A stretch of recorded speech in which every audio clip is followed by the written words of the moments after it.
The phone buzzed once, then again.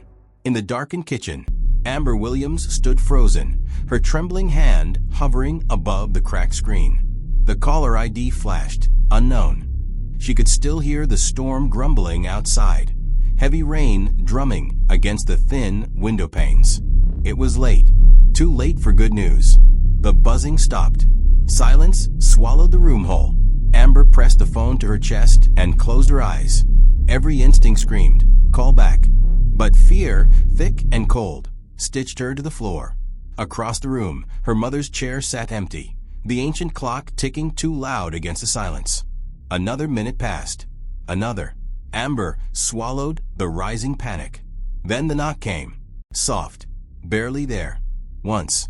Twice. 3 times. Amber stared at the door, heart pounding so loudly she thought it might shatter the glass. She moved toward it on stiff legs, each step heavier than the last. When she opened it, there were 2 men standing under the porch light. Both wore uniforms. Both wore faces that had practiced sympathy too many times before. Amber Williams? The taller one asked, voice heavy with something more final than sadness. Amber couldn't speak.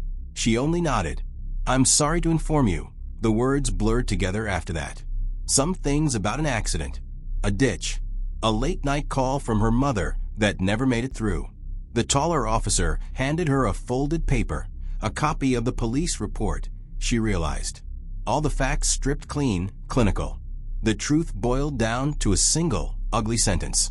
Non-suspicious circumstances. No foul play suspected. Amber stood there as the rain washed over the officers' hats, her mind a blank wall. Her mother, strong, stubborn, wouldn't just drive off a bridge. She knew the road. She knew every sharp curve, every hidden dip. Amber's fingers crumpled the report. Something wasn't right. The funeral was fast and lonely. Only a few neighbors came, offering casseroles and half-hearted condolences. The police had already moved on. In the town's eyes, it was over. Amber should have moved on too. But at night, the questions gnawed at her. Why the unknown call? Why no skid marks? Why had her mother's seatbelt been mysteriously unbuckled? She started looking, first through her mother's things. The old journals, the cryptic notes about missing rent money, strange arguments with a landlord who lived 2 doors down. Next, through the town itself. Whispers led her to a man named Carter Hayes, a local businessman with a reputation everyone politely ignored. Her mother had once cleaned his office, had once confided to Amber that she'd seen something wrong. A ledger, names, payments. Amber remembered how her mother had muttered about people getting hurt if she talked too much. She had thought it was just paranoia. She hadn't listened. Now she listened. One night, she drove to Carter Hayes' office. The building sat hollow and dark, tucked between 2 dyeing shops. In the back alley, Amber found a door slightly ajar, its lock splintered. She hesitated, then slipped inside. The place smelled of mildew and old secrets. She moved slowly, fingers trailing along the dusty walls. A single drawer in the front desk sat half open. Inside, papers, invoices, unmarked envelopes of cash, a list of names. Some she recognized from whispered town gossip, others she didn't. And there, at the very bottom, a torn scrap of paper with her mother's name on it, underlined twice. Amber's stomach knotted. This wasn't over. As she turned to leave, she heard it, a floorboard creaking behind her. She spun around, heart hammering, so loud she could hardly think. In the doorway, a figure blocked her exit. A tall man, heavy boots, a face she didn't know, but a threat she understood immediately. He didn't speak. He just smiled. Amber backed up, clutching the papers to her chest. Her mind raced, mapping every exit, every breath. He took a step forward, slow, purposeful. Another. There was no way out. The last thing Amber remembered was the sharp taste of fear. The last sound she heard was the crack of thunder as the lights went out. Amber woke up to the sensation of cold metal pressed against her skin. The faintest light filtered through cracks in a wooden ceiling above her. Her head throbbed with a dull, rhythmic pulse. A sharp pain shot through her wrists, and she realized she was tied to a chair, the rough ropes biting into her skin. Her chest tightened as the air seemed to thicken around her. She blinked rapidly, trying to clear the fog from her mind. Where was she? Her mouth tasted like iron. Blood. Her blood. A figure stood in front of her, still and silent, casting a long shadow. The air was heavy with the smell of damp earth and something else, something metallic, acrid. "You should have stayed away," a voice murmured, low and steady. Amber's heart hammered. It was the man, the one who had blocked the door last night. His face was shrouded in darkness, but she could see the outline of his shoulders, broad and unmoving. His presence was suffocating, a weight she couldn't escape. "What do you want?" Her voice barely rose above a whisper, but it carried the fear she couldn't hide. The man didn't respond immediately. Instead, his eyes glinted in the dim light, watching her every move. She could feel him studying her, deciding what to do next. He was methodical, and that made him dangerous. Finally, he stepped forward. "You've seen too much," he said, each word deliberately paced. "Your mother." She thought she could walk away. She thought silence would keep her safe. But silence always comes with a price. Amber's breath caught in her throat. Her mother. She had been right. It wasn't an accident. Her mother had uncovered something dangerous. And now Amber was tangled in the same web. Why did you?" Her voice cracked, and she had to pause to steady herself. "Why did you kill her?" The man's lips curled into a smile, but it wasn't comforting. It was the kind of smile you wear when you're dealing with someone who doesn't know their place. "Kill her? No. She wasn't the one I was after. But she was a liability. She didn't understand how far we've gone, how deep this goes." He took another step closer, the tension thickening with every move he made. Amber's pulse quickened as she tried to keep her composure. "What do you mean? What is this?" "You've got the papers. You've seen the names." He reached into his jacket and pulled out a small photo. He placed it on the floor in front of her. Amber's eyes widened as she leaned in, despite her restraints. It was a picture of her mother, smiling with a man she didn't recognize. The background was blurred, but the name on the back of the photo made her stomach churn. Carter Hayes. Her mind raced as the pieces began to fall into place. The invoices, the cash envelopes, the threat her mother had feared, the businessman. Carter Hayes was involved in something far bigger than she had imagined. Something illegal, something deadly.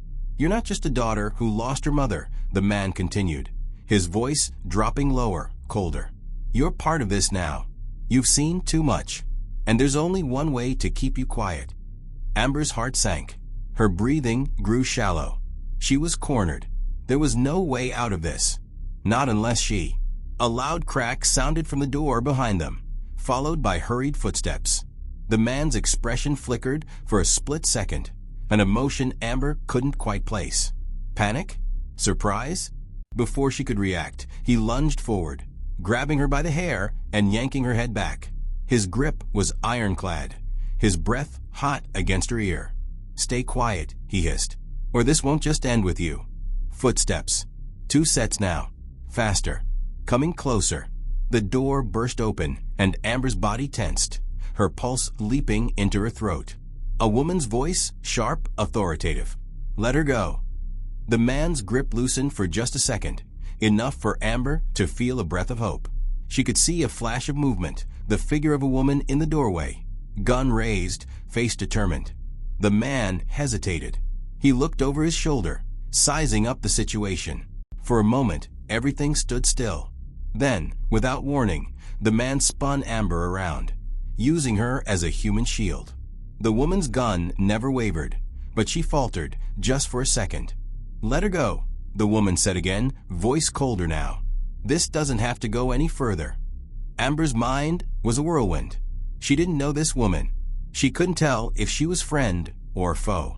But the man was now breathing heavily, his hand tightening around her neck, the gun aimed at his chest. "You think you can save her?" the man sneered. "She's already too far gone. You're too late." The woman's finger hovered over the trigger. Everything slowed. The air felt thick, as if the entire room was holding its breath. A gunshot. The sound was deafening. Amber's world spun. A hot, sharp pain exploded in her side, and her vision blurred. Her legs gave way, and she collapsed to the ground. The last thing she heard was a voice, muffled and distant, calling her name. Amber's vision swirled in and out of focus. The sharp pain in her side was a cold, persistent reminder of the bullet that had torn through her flesh. She could hear voices, distant, muffled, as if she were underwater. The world felt like it was fading away. The woman's voice cut through the haze, steady and commanding. "Stay with me, Amber. Stay with me." Amber's eyes fluttered open, and she could make out the blurry silhouette of the woman kneeling beside her. The pain was unbearable, but somehow Amber clung to the sound of the voice. She tried to speak, but only a hoarse rasp escaped her lips. "You're going to be okay," the woman continued, her hands pressing against Amber's wound, applying pressure. Her touch was firm, but not unkind. "We need to stop the bleeding. Just focus on me." Amber blinked, fighting through the fog in her mind. Focus on her. But the confusion was overwhelming. Who was she? Why was she here? And what had happened to the man? The woman's face came into clearer view, the sharp angles of her jawline outlined by the dim light. She was older than Amber, maybe in her late 30s. Her eyes were dark, calculating, but there was something protective in them now. She was a stranger, but Amber felt an odd sense of trust. "Who are you?" Amber whispered, her voice barely audible. "I'm Detective Lena Foster," the woman replied, her voice soothing despite the urgency of the situation. "I've been looking for you, Amber. For your mother." Her hand gently wiped away a trickle of blood from Amber's forehead. Amber's heart skipped. Her mother. It was too much. The weight of the past few days, the discovery, the chase, the danger, crashed down on her all at once. Her thoughts scattered. "Your mother was involved in something dangerous," Lena continued, her voice now softer, almost mournful. "She stumbled into a corrupt network. She knew too much. Carter Hayes, he's not just a businessman. He's the head of a criminal organization that's been laundering money, trafficking, and destroying anyone who gets in the way." Amber's head spun as the pieces began to fall into place. The photo of her mother with Hayes. The hidden papers. The threats. Her mother hadn't just run from something. She had been running for her life. She had tried to protect Amber, tried to shield her from the ugliness she'd uncovered. But now, Amber was in the thick of it. "Your mother," Lena hesitated, then continued. "She died because she tried to take them down. She was close to exposing everything. But when she was killed, we didn't know where to turn. Until you found the papers. You brought us here, Amber. You might be the key to ending this." Amber swallowed hard, her breath shallow. But they're going to kill me, too, aren't they?" "The man," he said. "They won't," Lena interrupted, her tone firm. "Not if I have anything to do with it. We're going to make sure you're safe. You're not alone in this anymore." Amber shook her head weakly. "I never wanted any of this. I just wanted to find out what happened to her." Lena's eyes softened for a moment. "I know, but you've already taken the first step. The truth is out there, Amber. And now we're going to make sure the people responsible pay for what they've done. For your mother." For the first time in days, Amber felt a flicker of something resembling hope. But it was fragile, like the first crack of light after a long, dark night. As Lena continued to apply pressure to Amber's wound, another noise suddenly cut through the air. The sound of boots on the ground. Heavy footsteps. Lena froze, her eyes narrowing. "Stay down," she whispered urgently. "We're not alone. Someone else is here." Amber's blood ran cold. They were never alone. Not as long as Hayes's people were hunting them. Lena stood quickly, drawing a gun from her holster and moving toward the doorway. "You stay here. Don't move."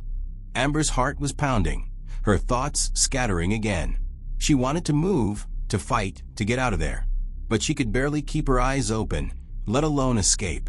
Lena's silhouette darted from the room, the sound of her footsteps rapidly fading.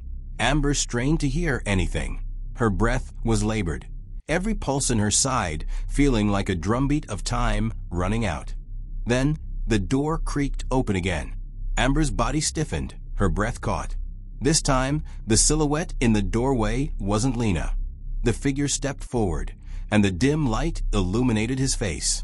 Carter Hayes. His smile was cold and calculating as he took in Amber's weakened form, her bloody, broken body slumped in the chair. He was so calm, so unnervingly calm. "You're still breathing," he said, almost in disbelief. "That's more than I expected." Amber's throat went dry. She wanted to scream, to fight back.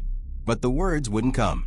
"I didn't expect you to survive this long," Hayes continued, his voice dripping with menace. "But that doesn't matter now. The game is over. You and I both know this ends with you dead. The question is how long you're willing to hold on before you give in." Amber's mind raced. The pain was unbearable, but she still had the papers. The evidence that could take him down. A loud bang echoed from the hallway. The sound of a struggle. Someone was fighting. Hayes's expression faltered for the briefest second. He stepped backward, clearly startled by the noise. He turned, looking at the door with suspicion. Amber could feel it. This was it. The last chance. The world felt like it was spinning out of control. Then, with a final push of willpower, Amber gritted her teeth and whispered, "You'll never win." Hayes's smile returned, but there was a shift in his eyes, a flicker of doubt. He turned toward the door and vanished into the hallway, leaving Amber alone once again in the dim room, blood soaking into her clothes. She didn't know if Lena had won the fight. She didn't know if anyone was coming to save her. But one thing was certain. She wasn't going to let him win.